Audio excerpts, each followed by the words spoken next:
When I was 13, I discovered cellulite on my legs. I went directly to my mom and told her about it, and she wouldn't believe me because I was only 13. And then I showed her, and she said, yep, this is cellulite. So I went to the drugstore and just bought one of those cellulite oils in a set with a massage roller. And surprise, it didn't change anything. I still have cellulite. I proudly wear it for the last 19 years, and I couldn't care less. But I know many of you don't feel like that. We are working on our body issues, but still it's hard because we and our female ancestors have been told that we need to be fixed. So don't be too hard on yourself. Maybe this video will help you to accept your cellulite more. 90% of all women have it. And some studies even say that under correct lighting, 98% of all women have it. It sounds like nothing to be ashamed of. So why are we so ashamed of it? Women are covering their legs in the summer on the beach instead of having a good time because we've been brainwashed. We've been gaslit. Not only into hating our bodies, but to master the art of destroying ourselves. I'm gonna tell you today how patriarchy invented cellulite because it really used to not be a thing at all. The term cellulitis used to be a medical term. In 1873, two doctors included cellulitis in a medical dictionary. They defined it as inflammation of the cellular tissue. So in other words, it began as a technical term for infected or inflamed cells or tissues, nothing to do with size or beauty. And for decades, it stayed like that. It was just a real problem, actual medical condition. Now we are in 1920, still in France. This is the point where it changed. The industry in Paris was booming with luxury offers and beauty institutes, spas, you name it. Plus, women were experiencing new freedom after World War I. They'd taken on jobs.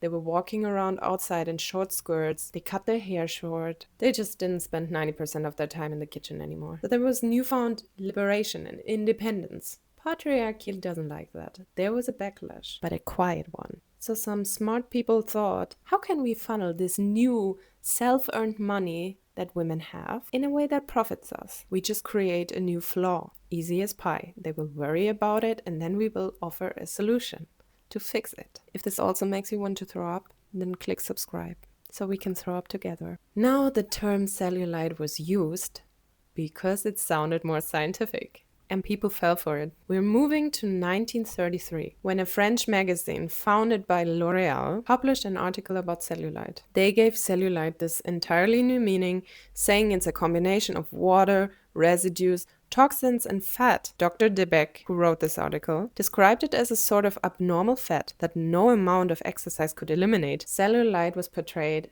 as a feminine problem and something that you cannot remove yourself by losing weight or exercising. This was the first time cellulite ever appeared in mainstream media, and the readers went nuts. French women wrote letters to the magazine asking how to get rid of it, how to spot if you have it. Votre Beauté, excuse my French, followed up with a lot of other articles about cellulite. It's so sad how confused women were and how they were being gaslit, thinking they suddenly found a new problem. Now we are in the mid-30s and the salons in Paris are offering all sorts of solutions, special soaps and massage rollers. And the magazine that I cannot pronounce followed up with expert Q&As and these fake medical advice columns. And the reasons for cellulite, they were all over the place. Poor circulation, overeating, hormone imbalance, or it's just that women suck, I don't know. Just remember that a few years before that, nobody gave a damn. Has some of you ever done a cellulite treatment that worked? I'm not looking to spend any more money on it, but I'm curious. By 1937, magazines warned that cellulite could accumulate and go up to the neck. Why would they do that? Because of the bob that was in fashion and the wide neckline dresses that were also in fashion. People would love to see a woman's neck. Women were very worried about their neck. Just think about why nowadays nobody cares. If you would tell me your cellulite can go up to the neck, I don't even know what my neck looks like. In the 50s and 60s, the women were really, let's say, encouraged to remove any sort of flaws that they had. At that time, it's still an issue only in France. And it all changed in 1968 when Vogue puts this headline out. Cellulite, the new word for fat you couldn't lose before. Here we go again with marketing cellulite as a disease. The article told a story about a young woman who was terrified she had been diagnosed with cellulite, but supposedly fixed it by dieting, exercising, standing straighter, and some other weird techniques. A rolling pin. Rolling her body with a rolling pin. What does that even mean? Unlike a pizza dough. This article made cellulite sound so scary that, again, Throwback Thursday, women panicked. Naomi Wolf later explained that this moment turned normal female flesh into something people thought needed a cure for.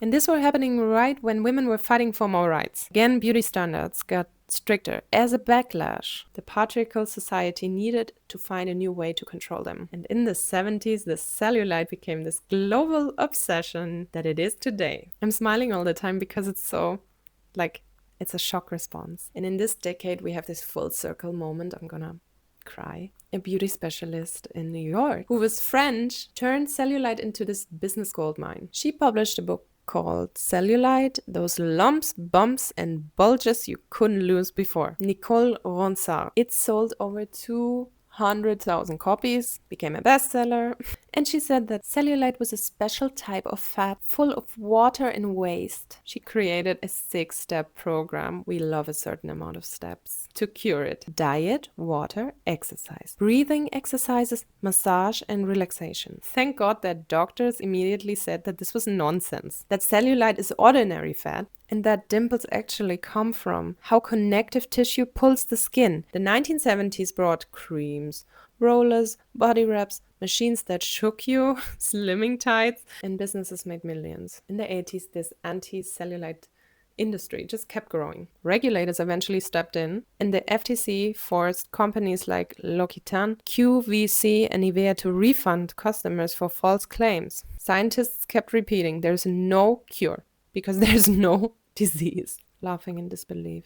Cellulite is simply normal. If you have anything good to say about your body, comment it, please. This is not a safe space, unfortunately, because we're online, but I'd love to hear your self-love and you being kind to yourself, because we know it's an act of rebellion. Cellulite was never a real thing. The industry just took this, I cannot say issue, a natural feature, and told you that you are broken and that you need to be fixed. And you need to pay for it. There's this quote, I have to look up from who.